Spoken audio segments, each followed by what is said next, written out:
demandez peut-être ce que je fais dans la salle de jeu des enfants. Non, c'est pas la mienne. Ce n'est pas non plus mon bureau. Eh bien, je joue du clairon. Oubliez ces 3 petits pistons ici et disons-nous que ceci est un clairon. Quel est le rapport entre un clairon, ceci et cela? Eh bien, c'est le même rapport qu'il y a entre ceci, ceci et cela.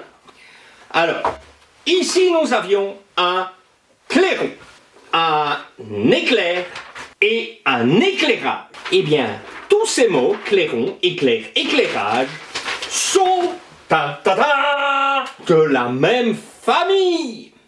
Nous parlerons ainsi des familles de mots. Éclair, clairon, éclairage sont de la même famille. Vous allez me dire, pourquoi clairon? Eh bien parce que les notes qu'on entend dans un clairon sont des notes claires. Il y a évidemment plein de familles de mots. Long, longueur, longuement, allongé, nom, renom, surnom, prénom, dent, dentiste, dentition, édenté, c'est qui n'a plus de dents.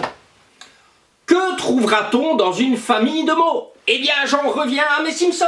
Des mots qui ont quelque chose en commun. Bart Simpson a en commun les gènes d'Homer et de Marge. Eh bien, c'est la même chose pour les mots. Vous allez avoir un mot minimal qu'on va appeler le radical. Vous avez le radical, prenons dans, vous pouvez lui ajouter des préfixes.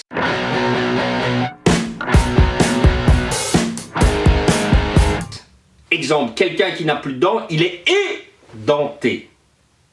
Et vous pouvez ajouter aussi des suffixes.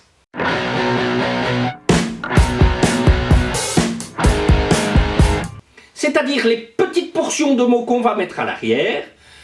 Et dans T, d'accord? Exemple, d'autres suffixes, dentition, dentifrice. Attention, il ne faut pas confondre famille de mots et synonymes.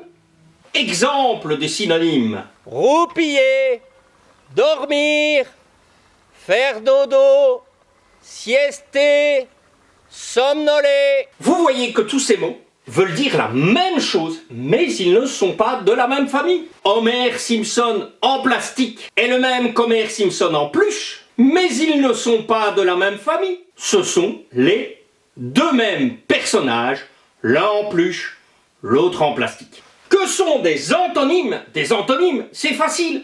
Ce sont des mots opposés, à ne pas confondre toujours avec les synonymes et avec les familles de mots. Vous savez tous que Bart et Homer se battent souvent.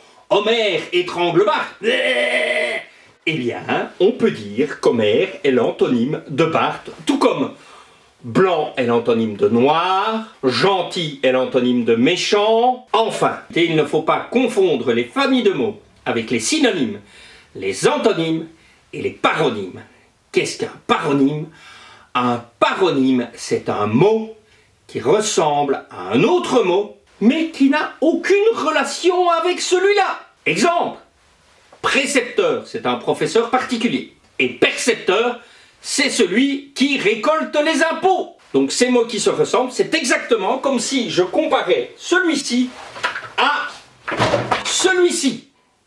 C'est-à-dire, vous avez deux peluches qui sont jaunes, mais qui n'ont aucun rapport entre elles, puisque ça, c'est un mignon, et ceci, c'est Homer Simpson.